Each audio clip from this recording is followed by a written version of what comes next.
Dimas dan Rian adalah kembar identik. Mereka sangat mirip, saking miripnya ibu mereka bahkan kesulitan membedakan keduanya. Tapi terlepas dari penampilan mereka yang mirip, kedua anak laki-laki itu memiliki sifat yang bertolak belakang. Dimas, si anak pertama, tidak punya masalah dalam pertemanan. Ia mudah bergaul, murah hati, dan tidak mementingkan diri sendiri sehingga ia memiliki banyak teman. Sementara Rian, karena sifatnya yang temperamen dan rakus, selalu kesulitan dalam menjalin persahabatan. Tidaklah mengherankan jika kemudian Rian tidak memiliki banyak teman seperti kakaknya. Disinilah kisah inspiratif ini menjadi menarik.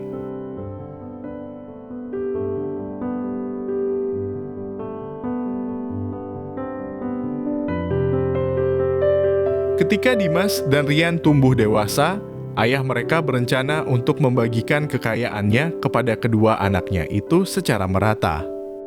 Dimas dan Rian masing-masing akan diberi setengah dari harta warisan ayahnya. Namun Rian keberatan dan menolak rencana sang ayah. Rian berargumen, siapapun di antara mereka berdua yang terbukti lebih cerdas dan kuat berhak mendapatkan bagian kekayaan yang lebih besar. Mendengar usulan Rian itu, Dimas pun setuju. Demi memenuhi usulan Rian, sang ayah kemudian memutuskan untuk mengadakan kompetisi bagi kedua anaknya itu. Sang ayah meminta Dimas dan Rian untuk berjalan sejauh yang mereka mampu dan sebelum matahari terbenam, mereka berdua sudah harus kembali ke rumah.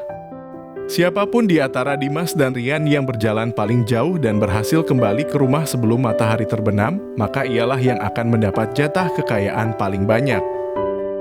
Sebagai aturan tambahan, si ayah tidak mengizinkan mereka membawa jam tangan untuk mencatat waktu.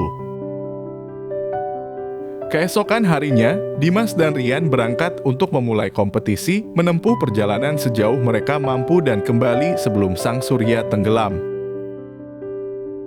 Pagi itu hari tampak cerah. Dimas berjalan dengan perlahan dan mantap. Dimas tahu bahwa ia harus berjalan sejauh mungkin sampai tengah hari untuk kemudian pulang. Jika ia terus melakukan perjalanan bahkan setelah lewat tengah hari, ia tidak akan memiliki cukup waktu untuk melakukan perjalanan pulang dan tiba di rumah sebelum matahari terbenam. Berbeda dengan Dimas, Rian memulai perjalanannya dengan berlari kencang. Rian berpikir bahwa dengan berlari, ia akan menempuh perjalanan lebih jauh dari Dimas dan kembali ke rumah sebelum matahari terbenam. Hal itu dilakukannya karena Rian sangat berhasrat untuk memenangi kompetisi dan meraih bagian paling besar dari kekayaan ayahnya.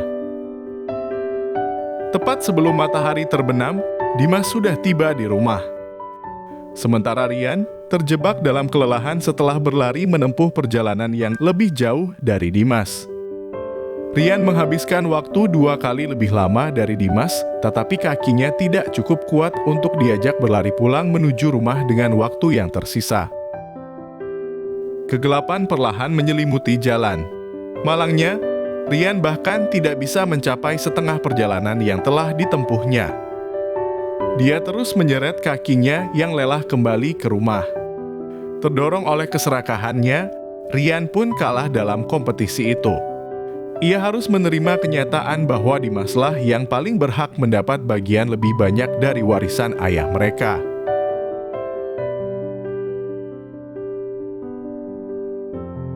Pesan moral dari cerita saudara kembar ini adalah bahwa kita terkadang tergoda untuk melakukan hal-hal curang demi mengungguli orang lain.